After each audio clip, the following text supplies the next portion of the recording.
Hello,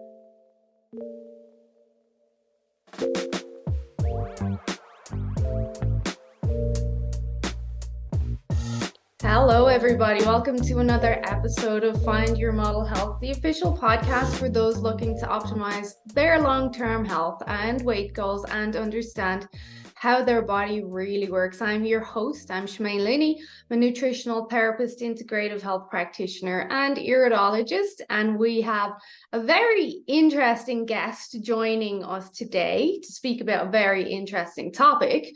But before I go on, I must remind you all that the information in these podcast episodes is for informational purposes only and not to be taken as medical advice. Please consult your health practitioner before making any lifestyle changes. So today we have Matt Zemon. Am I pronouncing that correct? You are indeed. Yeah, he's on to talk to us about psychedelics. Super interesting.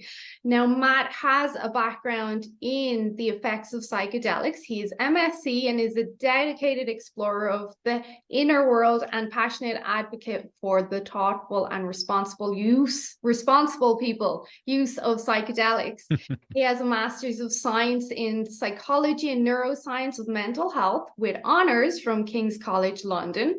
Matt has studied the effects of psychedelics on the mind and the potential for these experiences to serve as a catalyst for positive transformations. And that's what he's here to educate us on today, which is first, Matt, what a career path to choose. I mean, why? Tell us a bit about your story. Was this like a teenage dream or just something you decided needed to happen? Really quite the opposite. I grew up in the just say no generation where we had drilled into our head that the skillet is your brain and the egg's going to fry on it if you did drugs. And I believed it. I really didn't do any drugs for most of my life. I was not even a big drinker. And some friends invited me to do a guided psychedelic experience about 5 years ago. And in that first experience, it completely just changed the way I look and interact with the world. The big takeaway from that first one is I reconnected with my mom, who died when I was 22. She was 49, and just felt incredibly safe and loved, and realized that, wow, I don't normally feel safe and loved in my everyday life, and what's going on. And then did a deep dive into learning as much as I could about these powerful medicines for learning, healing, and growing and spiritual connection. So you think to put it in layman's terms, your experience really helped you to take down those walls that you maybe had put up that was preventing you from feeling more at ease in the world and safer? Absolutely. I think I was scared of dying. I think I was scared of dying young. I didn't believe in any type of God after my mom died, and this reintroduced me to the possibility that there is a higher power, that I'm not alone in this world, that we are all connected, that we're all loved, that we are enough, and those are big. It's one thing to read that in a book or have someone tell it to you, and it's another thing to feel it in your heart and in your bones. And I definitely felt it, and Yeah. have continued to feel it since then. So you not think in your experience you were almost connected to a different plane or dimension, or like some doorway was opened for you? That's truly what I believe, that it taps you into a universal wisdom, and to a higher power in a way that it's very challenging to get there in other methods. You can get there, absolutely. There's ways to get there with breath work. There's ways to get there with meditation. There's a way to get there with just prayer by itself. But this technology, these psychedelic mushrooms, sorry, other psychedelics. In my case, it was mushrooms in that first one. Um, have a very consistent way of bringing people to this place, and then they can take that information and use it to transform their lives moving forward. Yeah, I do have so many questions, but this is a very interesting topic. I know a lot of people have a lot of questions. There is a lot of health practitioners, Aubrey Marcus, many others who talk a lot about psychedelics, even Joe Rogan, and people hear the words, but they think they know, but they don't know. They think magic mushrooms, ayahuasca, and that's it. So people's education is very limited, hence your book, which we will get into. But I think as well, depending on the individual, I personally think you can tap into that state as well through dreams if you are that type of person to be open to something like that in any way. So I think, like you mentioned, there's meditation, prayer, there's all these different avenues, and I believe dreaming is one of them. But some people want this extra leg up, shall we say, with the psychedelics to help them. Not everyone is totally intuitive either. I think that's very true.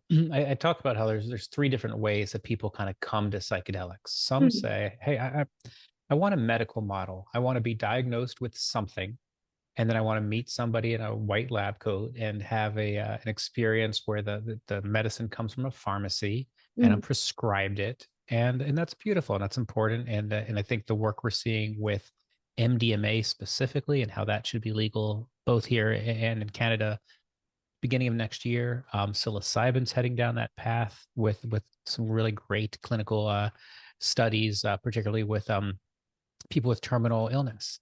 Yeah. That's a great way for people to meet.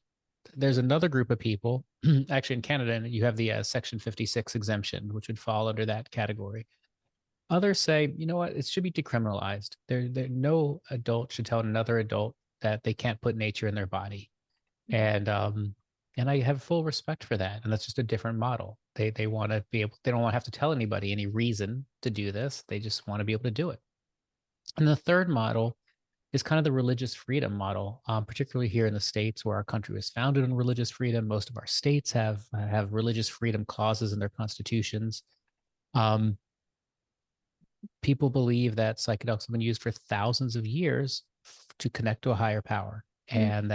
and that many cultures have used different psychedelics based on what was available to them, and that in the 200 some psychedelic churches there are now here in the States, that's pretty much what they're saying. They're saying this should be legal. We have freedom of religion. We should be allowed to practice our religion any way we wish. And I think all three um, ways of meeting the medicine are important, not just not one. And it's an and they all should work together. Mm. In Vancouver and Toronto, as we kind Hmm. of touched on before the call, they've decriminalized psilocybin here and potentially coming to a few other cities. It's been my observation that people who do use psychedelics in Canada, it's more so, apart from the natives, but the rest is more the medicinal use, even down to the CBD and oil. It's not so much the religious or spiritual, but more that medicinal use. And I have not personally heard of churches in Canada, and that could be because then we brought in the legalization of the CBD and marijuana, and different states, like we mentioned, or cities playing around with decriminalization. That could be that prequel that it's coming to all of Canada or all the provinces. So we'll just have to wait and see. Yeah, there are definitely some psychedelic churches in Canada. But they're part of the challenge we have in our culture is that we all need to be very quiet about this, Mhm. whether it's a gray area, and we believe we're practicing under freedom of religion. There isn't a with just a couple of exceptions. There's not a what's called a DEA exemption for most of these churches to operate, and it means they have to work quietly. And it's unfortunate in my opinion. There's in the old days there was no separation between there was just healer, and part of their job was a spiritual healer and part of their job was a medical healer. In our Western culture, we have divided those roles where doctors are really supposed to be pure science and priests are supposed to be pure spiritual. And I can understand the argument when people say, well, if you were to put psychedelics in the hands of priests, well, they might not know as much about my brain and my body to keep me safe. And I can understand that argument. And conversely, I can understand, well, if you put psychedelics in the hands of doctors only, Mm. they don't understand enough about the spiritual practices that surround this and how to work with these different energies that come up. And I can understand that argument. So I believe that it's time for a reconciliation between the spiritual and the medical, where they both adopt best practices from the other, learn from each other, and just find more ways to get these medicines into the hands of people who need and want them. There's a long debate to be had there on the financial aspect and Mm-hmm. whether they want people getting their hands on them. I do believe there are some great practitioners out there who are open to the idea of herbal medicine, but there's also the other. I mean, it's a complicated topic, and as much as we would like everyone to unite, it's unlikely it's going to happen. But for those, let's just take a step back because not everyone's in the know. What are psychedelics? Some people are like, what are they talking about? What are psychedelics? Yeah. So when we talk about psychedelics, we're talking about what from the Greek word mind expanding or soul expanding drugs. Most commonly, the ones that people know are things like magic mushrooms, LSD. Ketamine is the only legal psychedelic in all 50 states. Ibogaine comes from the iboga root, which is more and more common for opioid disorders and some other things.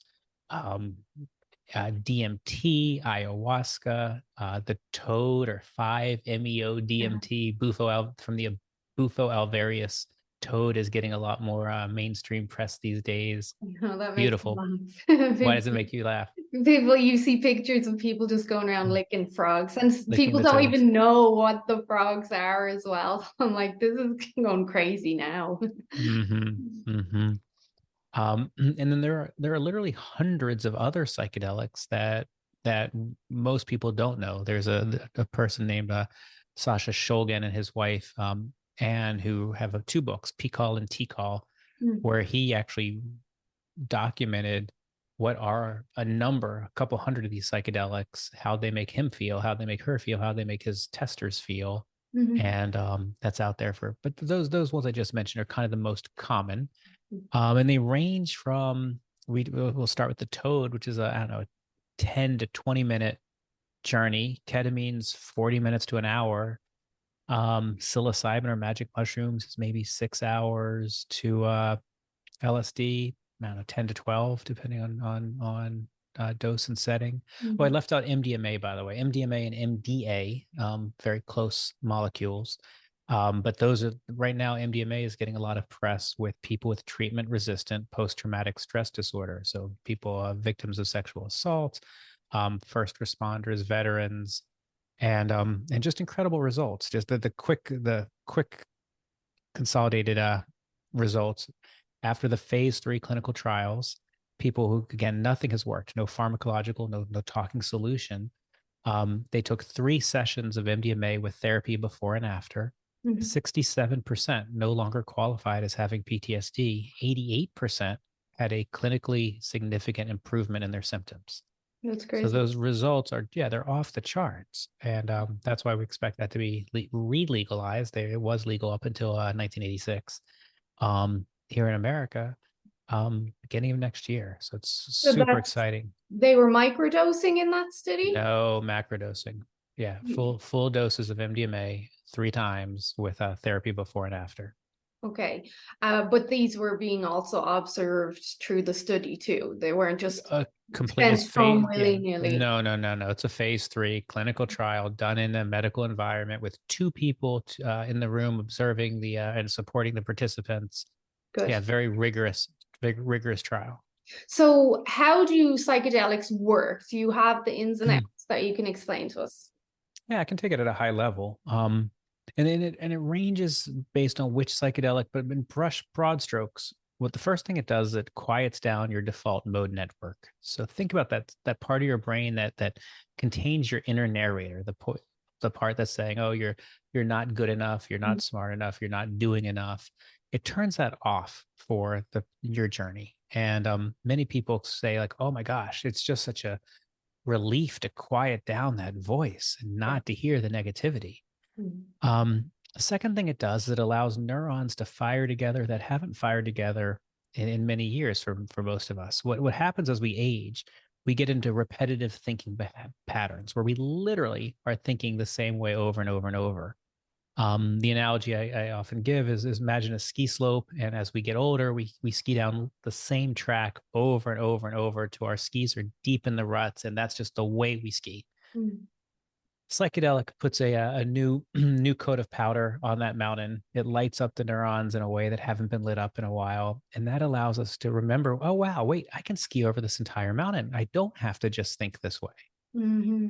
And with that information, we can start introducing behavioral change into what comes after the psychedelics. Maybe for some people that's related to drinking or substance use or eating or depression or anxiety or OCD, any of these things. But having a chance to kind of relight up the brain is really powerful. Third thing it does, it introduces a state of neuroplasticity. So your brain starts growing new neurons. And then in many cases, it connects you to some type of higher power where you feel connected to kind of all things. And for many people, that's that feeling of not being alone in the universe, that feeling of there's something else out there, that feeling that there potentially is life before and after our human existence. There's more. Yeah. There's more. There's just more. And yeah, it's really, really beautiful. So then people come in again for all sorts of different reasons. And in a single journey, you can cross a number of reasons. Some people are, oh, I did have this spiritual experience and that was really important. And I was able to process this trauma that happened to me as a child, and that was really important. And I have insight into how I want to move forward with my life, and that was really important. So all of those things can happen. Again, that's in big brushstrokes, kind of how psychedelics work to the best of our knowledge. Such an individual experience. I like how you described silencing, just quietening everything down. And I specialize in nutrition, so I speak to my clients a lot about like the hormone aspect of insulin and just everything being so noisy in the body. And when you quieten everything down, then you can listen to what your body is saying. But in that context of what you just said, is you're quietening the mind down, all that noise, like heavy traffic in LA at peak time, just quieten everything. And maybe the neurons were asleep because they were not being listened to. There was too much noise, so they just went into hibernation. But now they get the chance to kind of speak up again and remind you of who you are and what you're capable of. I love that, Shemaine. I say that all the time, that this is a remembrance activity that I don't believe psychedelics actually cure anything for anyone. They're a catalyst. They're a reminder that you are loved, you are enough. There is, you have a glimpse of this abundant world that we live in that we just don't stop and look at often enough. And then you talk about for people like eating disorders as an example. So much of that is the way people choose. And again, you know this much better than me, but in many cases, it's the way people are processing trauma or something from an earlier part of life. And then it becomes a behavioral pattern, and it ties into a repetitive thinking pattern. It's programming. It's a programming. Being programmed. And this was because Monday motivation. This was what I spoke to my clients this morning. Bruce Lipton speaking a lot about repetitive actions is in a lot of ways outside the psychedelic aspect. It's repetitive actions all day, every day is the only way you can break that reprogramming. Unfortunately, not everyone's going to stick with repetitive actions. For a lot of people, it can be very helpful, but it is that programming, like the wall we spoke about in the beginning, the programming, the fear that I can't do this, I'm not capable, and psychedelics help us take down that wall. Because like you said, I agree, I think we can heal everything ourselves. I think we're capable of all of that, but this wall prevents people from seeing that. That's absolutely right on. And the other thing when it comes to starting new behaviors, they're hard to start for a lot of people. And if it's just a technique, if it's just something I've been told to do, I need to drink more water. I need to walk more. Okay, I know that. Thank you for telling me. I need to eat less calories. Okay, thank you. Appreciate it. Okay, I know it intellectually. The difference is when you take a psychedelic and you feel, wow, I want to drink more water because I can understand how I am made of the same things that water is made of. I'm not separate. I'm part of. I am nature. And by walking and spending more time in myself, in this bigger thing, that is healthier for this physical body in which I'm containing. I know it inside my body now. And it's no longer a technique. It's something I want to do. And I think that's just so incredible. And we're talking about eating now, but the same thing applies to people who want to stop smoking, or people who want to stop using opioids, or people who want to stop drinking, or people who want to stop gambling, or people who want to stop sex addiction. I mean, you name the behavioral pattern that someone's trying to stop doing, and this can be very effective for them. And not for everybody, by the way. We didn't cover that, so let me just jump on that for a second. My book is called Psychedelics for Everyone. I don't mean everyone should take a psychedelic. There are definitely people who are taking certain prescriptions, who have a schizophrenic background or have different mental health challenges in their background that don't make them great candidates for psychedelics. What I do mean is that everybody should understand how they can be used potentially for themselves, potentially for someone they love, or for society as a whole. And that with that information, we can normalize the conversations, and really conversations, not just about drugs, but about mental health, about well-being, about stigma, about how we look one way at a drug user, and a different way at someone who's an overeater, and a different way at someone who's addicted to gambling or pornography. And how we look at someone, this person is depressed and can't leave bed. Well, whoa, but here's someone who's manic but is a successful business person because they just won't stop working. In both cases, they're not living life. They're living a version of life. Race almost. Yeah. But we judge them very differently. As well as how we judge people who are taking medications, but they're prescribed. Oh, that's okay then because it's prescribed. So we have different opinions of the same condition, but yours is prescribed and yours is maybe from an underground basement somewhere. Right. And then and just to touch on the fairness of that. I mean, I'll use ketamine in the States here as an example. It is typically $500 to $1,000 a session. Insurance isn't going to cover it. And for those who can afford it and can afford those first 6 sessions of ketamine to get dosed up, and then whatever frequency, once a month, once every 2 months, once every 3 months that their doctor prescribes them, that's amazing. What an amazing medicine. But there are others who can't afford that, whose $6,000 or $3,000 is outside. And maybe they go into nature and they find mushrooms growing in a cow patch somewhere because they can. Is there any reason to judge that person who's chosen that path for their healing differently than the person who can afford the prescribed ketamine? So just, again, things to be aware of: access, privilege. Getting caught with mushrooms as a Black or brown person in America is certainly a probably a tougher sentence than being caught with them as a upper middle class white person. Yeah. So users, but not all equal. What about age? Because you have spoken about this is not for certain people. What about age? Do you have limitations on what you would say is a safe age in the lower limit and also in the higher limit? So the word we use a lot is risk reduction. All drugs, and I'm just going to stay on this for just a moment. All drugs have some risk associated with them.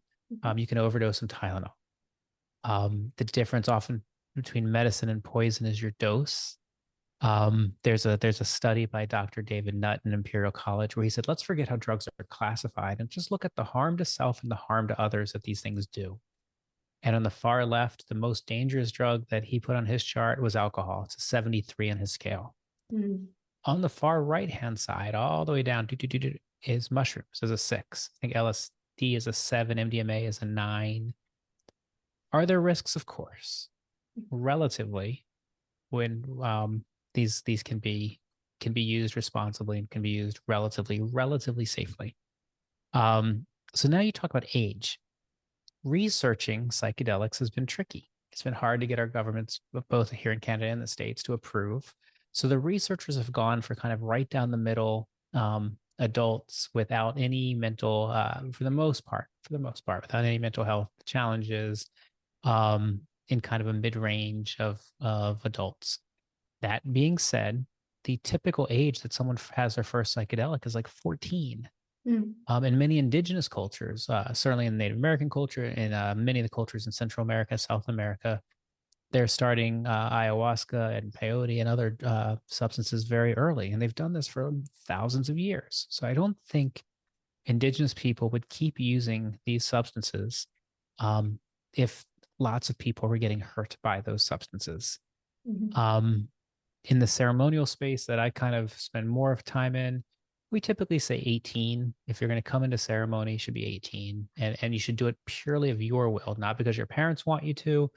It's because you want to explore this world yourself, to understand yourself better,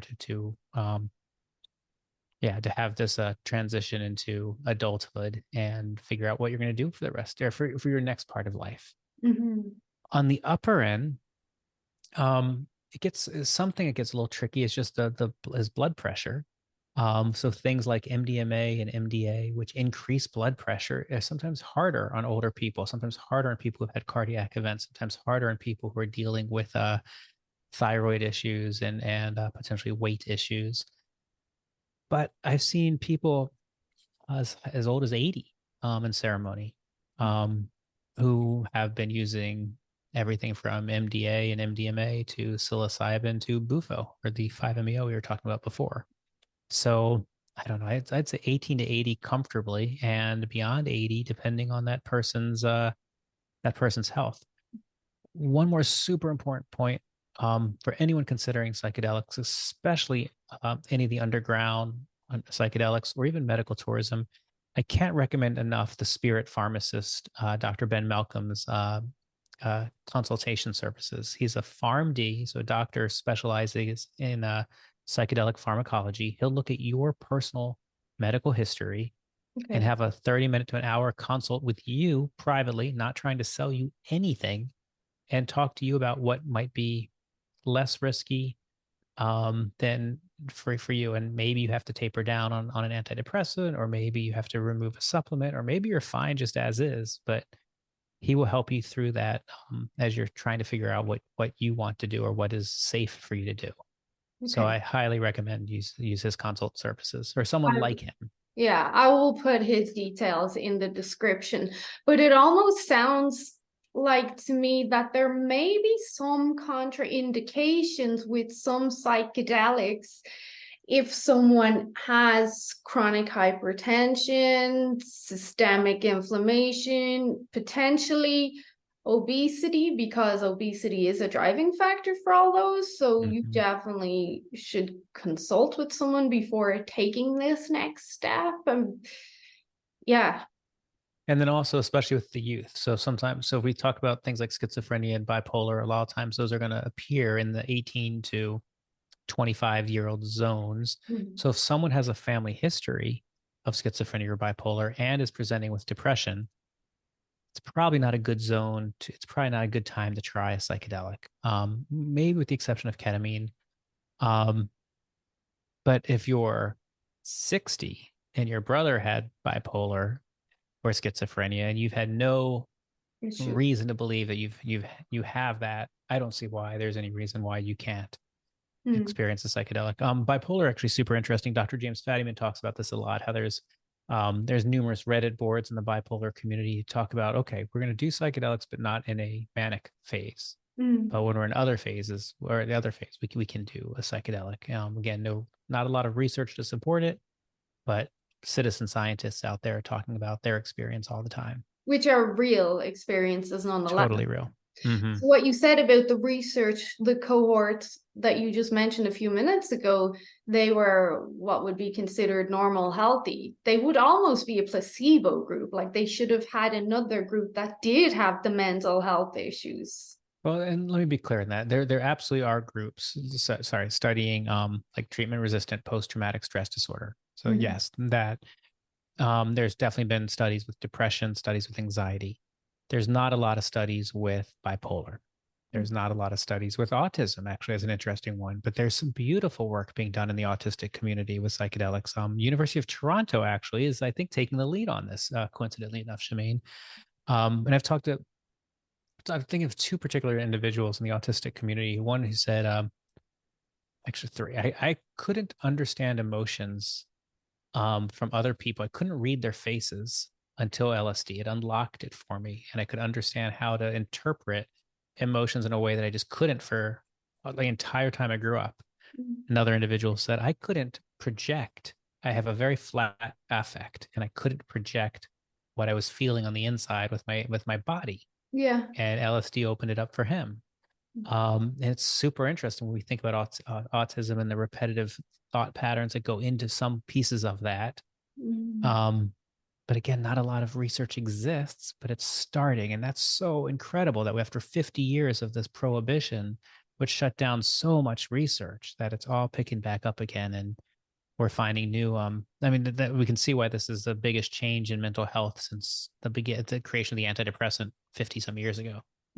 And these people, from how you're describing it and what we've already mentioned about the walls and the doors, a lot of people with autism and even ADHD and ADD, they will express that they feel trapped inside their own mind. They're just trapped.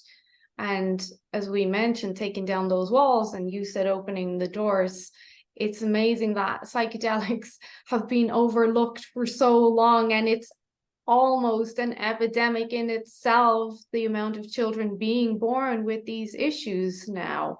Yet we're looking that way instead of looking that way. We spend a lot of time looking out instead of looking in. Actually, I've been thinking a lot about these days and how much time we are. It's like it was like something's wrong with us. I don't feel well, and I'm going to a doctor and asking them to give a prescription to you. I need you to change the way you interact with me to make me feel better. And I think that's just wrong. It's I need to change the way I perceive our conversation. I need to change the way I look at myself. I need to change the way I listen to you. And it's all me, not you, that needs to change. And I think as a culture, we're spending so much time right now talking about how to get others to change to make me feel safe. And I think it's a never ending game of tag that we're going to be playing, that there's always going to be people. If we're going to give somebody, we're going to hand our agency over, you are now responsible for my well-being. That doesn't sound okay to me. If only. If only. Yeah. I'm responsible for my well-being. I'm responsible for my happiness. I'm responsible for how I see the world. I'm responsible for the love I give and the love I receive. And you might say something that I don't like, but that's probably not because you are trying to be mean or that you're evil. You're saying something because you're misinformed, or you're not awake, or you're not aware. And I need to be able to understand that. You're triggering something inside me that I already have an issue with, which is a big thing that I say. If someone insults you or they're talking behind your back, you're not the problem necessarily. The problem is you have opened up something inside them that they're insecure about. Of course.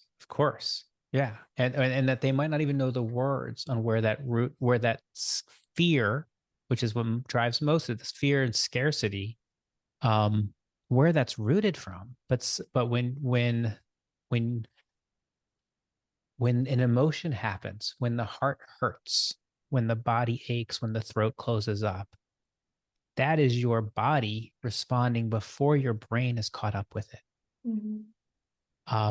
And I encourage people in, again, the spiritual world, it's like, well, look, this is not about them. This is about you. You are scared of something. Your body is triggering something. And what they said just brought it to light. They are working for you. They're your allies in this weird way. And then you have a choice. You can spend the time and dig through that emotion, try to get to the root of it and try to heal that and move forward. Or you can blame them for saying something that made you feel this way. And that then puts your healing, your learning, healing, and growing in somebody else's hands, and it doesn't belong there. It's in your hands. It's such uncomfortable work to do, though. It's so uncomfortable on a level that it entails being strong and courageous and fighting those inner demons, but also becoming humble and realizing, well, maybe I wasn't right, or maybe I'm not all this like I thought. Like, it's such a challenge. And I say that from personal experience. I'm constantly saying, you know, like maybe I'm not this and maybe I'm not that. And it's constant inner battle. And half of my battle outside with my clients is like, I can give you all answers, but I can't do the work. I wish I could do the work, but I can't.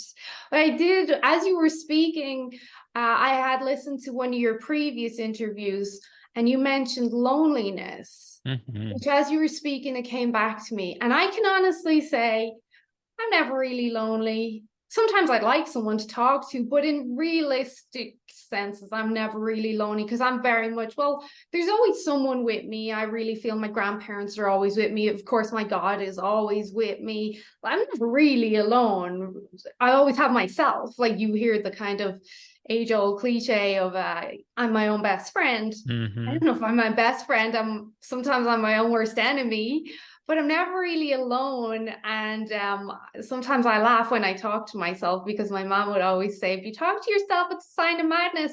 But I'm like, no, I'm having real conversations here. But yeah, loneliness, back to what you were saying. I don't want to go on much more. You speak on loneliness. Oh, I love everywhere. I mean, you just covered so much ground in what you just said. In Western society, a lot of us wake up, we eat breakfast, shower, get in a car, we go to work, and that for many of us is not fulfilling work. It's the work we need to do to put a roof over our head and to eat. But many of us don't love that work. We don't look at our colleagues as, in many cases, as our true friends. They're our work friends. There are people we pass the days with, Mm, but they're different friends than the friends on the outside. mm, We come home, we're tired, we spend some time with our family, we might eat, maybe watch a TV show or two, and we go to bed. And we do that the vast majority of our lives. We get some weekends off, we get a couple of weeks, 3 weeks a year, whatever that is, maybe some more up in Canada.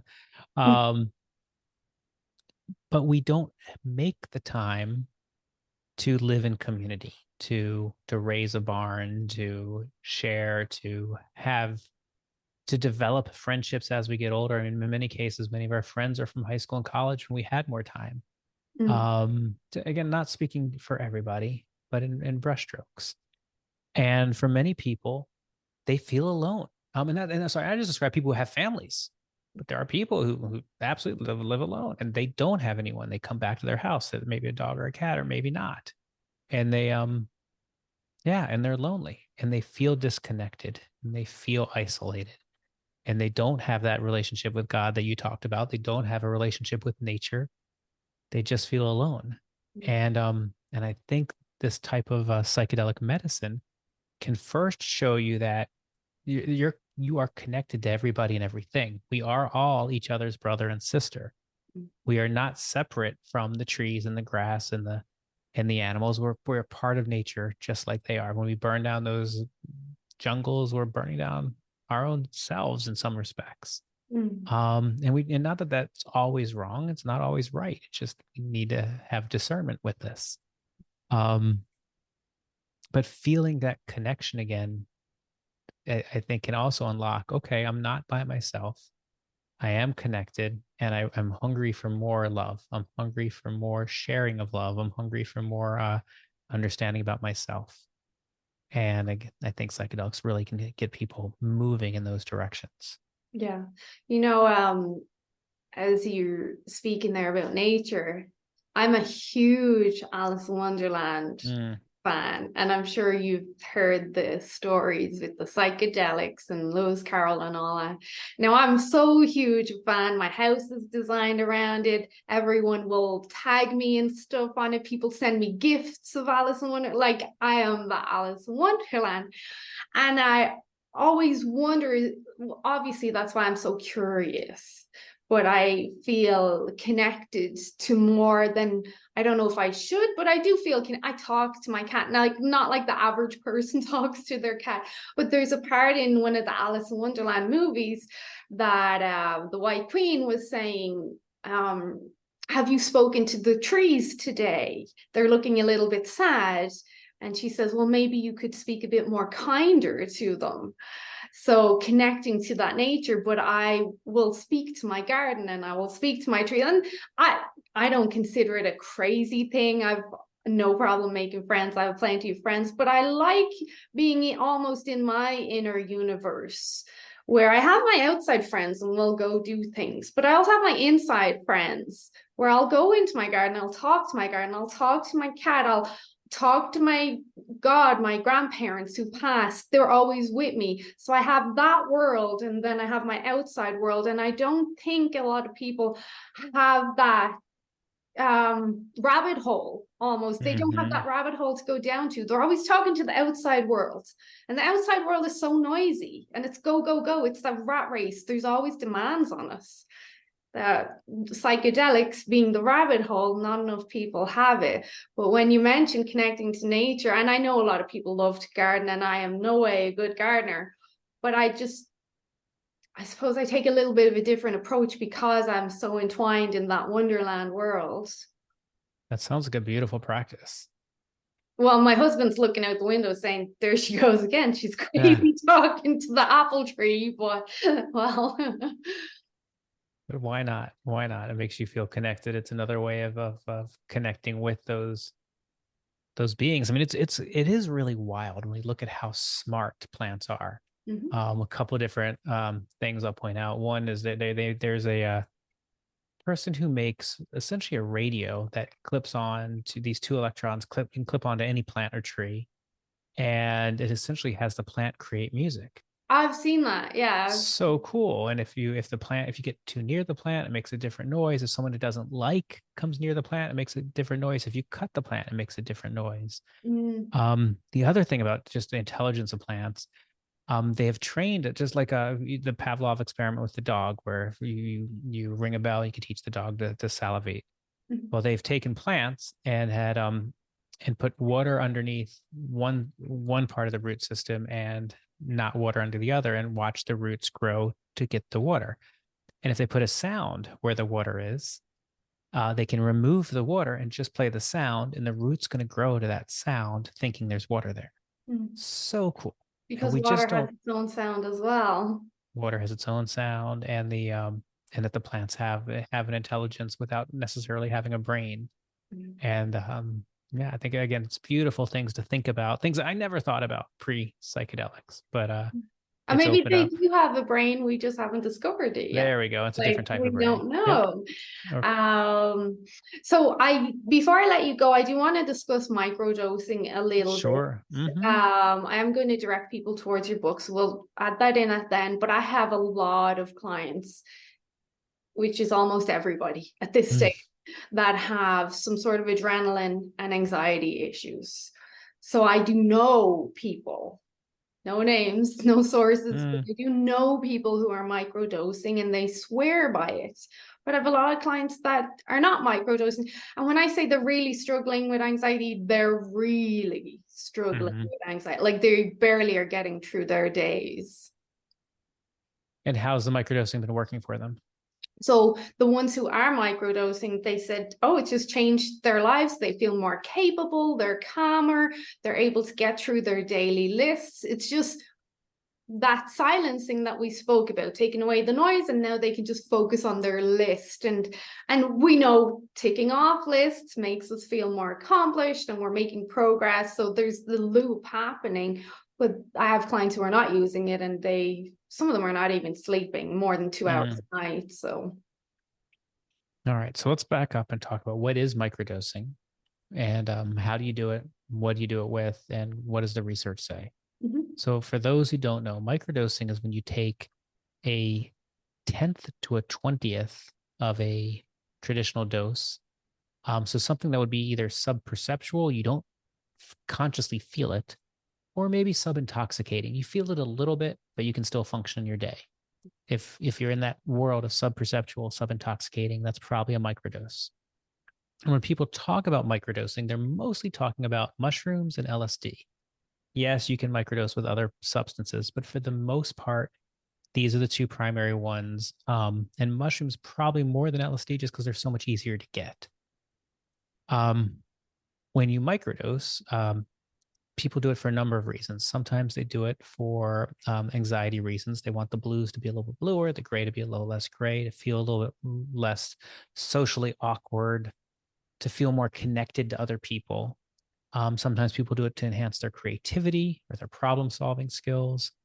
And the research is kind of split. There's some research that says, yeah, it does all these things. And there's other research that says, nah, it's just a placebo. Um, there isn't any research that says it's dangerous, though. So that tremendously dangerous. So for the most part, if it's something you're feeling drawn to, it is on the risk scale, it's a pretty low risk activity to try. Again, not encouraging you to try anything, but on that scale, it's low risk. Mm-hmm. When there are two primary ways that people actually microdose. They can follow Dr. James Fadiman's protocol, which he says take it on day 1, still in your body on day 2, let it wash out on day 3, do it again on day 4, and do that for 4 weeks. Take a couple weeks off. Paul Stamets, who's a famous mycologist, he says that's too complicated. Take it 4 days in a row, take 3 days off, and then every 4 weeks, take a couple week break. He then goes and says, oh, and by the way, add some niacin and add some lion's mane, and you will not only have the traditional psychedelic effects of connection, creativity, problem solving, you'll also help your dexterity and your memory. And he has that stack of psilocybin or mushroom with lion's mane and niacin is generically known as the Stamets stack. Yeah. And there's lots of things on the internet about exact proportions and how to do that. Many people start with psychedelics by microdosing. They're like, oh, I don't want to, these antidepressants aren't working for me anymore, or aren't working for me, period. Or I don't like the side effects of these antidepressants. And I want something that has very few side effects. And I want something I don't have to put in my body every day. And I want something I'm not going to be addicted to. And I want something that I can make myself, or I can buy inexpensively. Or is more natural. Or is more natural. Yep. Good point. And maybe that's where they start with psilocybin or mushrooms with microdosing. For many people, they can be on an antidepressant or tapering off of an antidepressant while doing psilocybin. More than 50% of the population, it can be a straight dose. Maybe another 25% needs a little bit more psilocybin, but they can do it. And so for people tapering off of antidepressants, it can be an extra piece of scaffolding that helps them do that. For some people, they have to taper off before the effect works, and just and maybe ketamine becomes an option for those people, or they just do it naturally. Dr. Ben Malcolm, going back to the Spirit Pharmacist, he's got a whole guide to tapering that's free on his website. Highly recommend it. I think what else is important on microdosing? Well, it sounds like it's a lot of trial and error as well. There is going to be no one shoe size that fits everyone. Yeah, the joke is to make sure you start your first microdose on a Saturday, and typically start smaller than you think. So maybe 100 milligrams or 0.1 to start. See how that makes you feel. Maybe then 0.15, 0.2, but do it on a Saturday in case it's more than you expect, so you're not having that experience while in the workplace. But once you find your dose, then you can repeat. You can make your own capsules. You can buy capsules from a variety of people, and then you should be able to follow either of those protocols with success. Well, I've taken up a lot of your time, but one thing just popped into my head right there before I let you go is, for people who are microdosing, have you heard of any not even anomalies, any interactions with hormones, increased cravings, which we would associate with THC, any changes in that aspect where someone says, well, I've been microdosing for so long, but I swear my sugar cravings have gone through the roof, or I'm gaining weight, or my cycle has changed, or anything like that?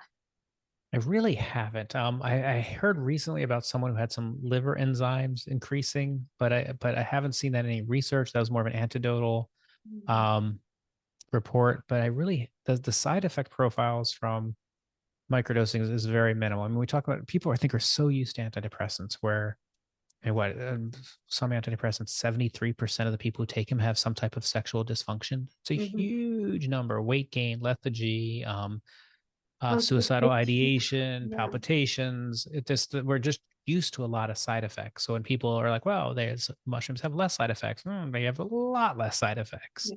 Yeah. It's a whole different ball game.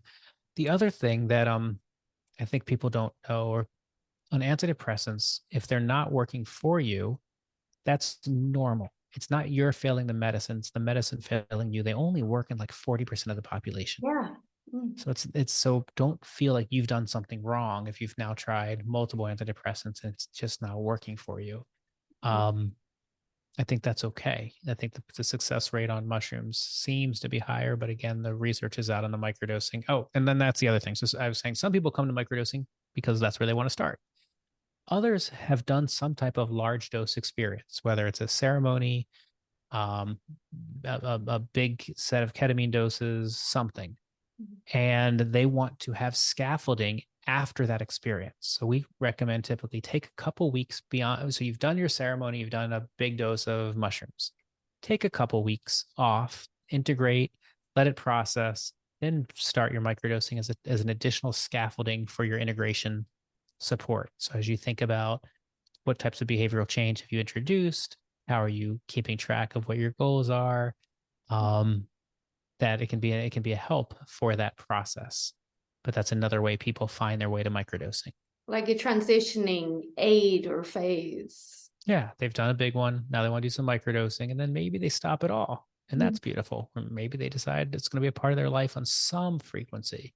Mhm. That's okay. But it's not the same type of frequency of an everyday or every week or every month. I think many people do some type of psychedelic experience quarterly or once a year or um, on just special episodic experiences.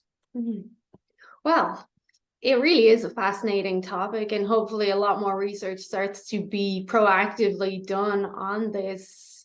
Like sharing is caring. Mm, But you, in your sharing methods, have created this book, Psychedelics for Everyone, which is a guide. Am I correct? It's a guide to kind of go into more depth on what we just discussed and helping people understand psychedelics and how it may be helpful for them. yeah, absolutely. When after my first experience, I realized there's a ton of information out there, but much of it is written for people with a medical background. I didn't have any science background, and then some of it's just so far out there. I just didn't know what to believe, and so I wanted to put a book together that had some of my personal stories, that had kind of an introduction to psychedelics, and then they had different experts weigh in on different aspects of these different types of psychedelics. Um, but then I took it a step further and went and had every chapter medically reviewed. So just so that people can read this book and read whatever pieces of it are relevant to them Mm. and trust that the information they're getting is accurate. It's not too technical. It's not too opinionated. It's not too out there. Yeah. And I hope that's the feedback I'm getting, whether people read the book or whether they listen to the audible book, is that it does that. But I certainly hope it continues to do that. Well, the Amazon reviews are looking pretty good from Canada's side. And one thing we didn't mention, and just for the people who have stayed till the end, which is hopefully everyone, that psychedelics can also be beneficial for pain. There is a lot of antidotes and some published papers around cancer treatment and psychedelics being beneficial and even end of life as well. Because I know we have people who listen who are going through those different scenarios. And psychedelics, we didn't specifically mention pain, but can be helpful with pain. Yeah, and there's a lot of research on cluster headaches or migraines with psychedelics, and then the ability to alleviate some of those symptoms. Yeah, so lots happening in the pain world. And again, particularly with ketamine, legal in all 50 states. I think it's legal across Canada as well, with a Some prescription parts, and BC some. it has definitely been more open to a lot of Mm, changes. Even heroin has been allowed hmm in some areas of BC. So we'll just wait and see what happens. So where can people follow you? Where can we get your book? My book Psychedelics for Everyone or my journal Beyond the Trip for Preparation and Integration are Oh, available anywhere that books are sold. And then the Audible of the Psychedelics for Everyone seems to be very popular. It's wild to me. I had no idea that I would be selling more Audible books than print books, but people like the Audible. Easier. You can walk and listen, you can drive, you can be vacuuming your house and you're listening. So yeah. Yeah, I've learned that lesson. And then the mattzemon.com is my website. I answer anyone who has questions, who puts them in there. It might take a minute, but I get back to everybody. I'm truly just trying to get information out there and point people in safe directions, to as much as I'm able. And then I'm on LinkedIn, I'm on Instagram, and certainly appreciate people who reach out in either of those modes as well. Great. And for our Canada listeners, the Canada bookstores can be hit and miss, but Amazon has both of your books. I've checked, so I'll share those links below. But otherwise, this has been really fascinating. So Shemaine, I appreciate you bringing this on and bringing this to your audience. The work being done with behaviors around eating and psychedelics is just tremendous, and hopefully your people found it interesting. Mental health is our biggest challenge when it comes to all of it. So this is that rabbit hole that hopefully will help some people start talking to more trees and stuff. There we go. Absolutely. All right. Well, thank you for your time. It's been a pleasure. Man, thank you. Thank you.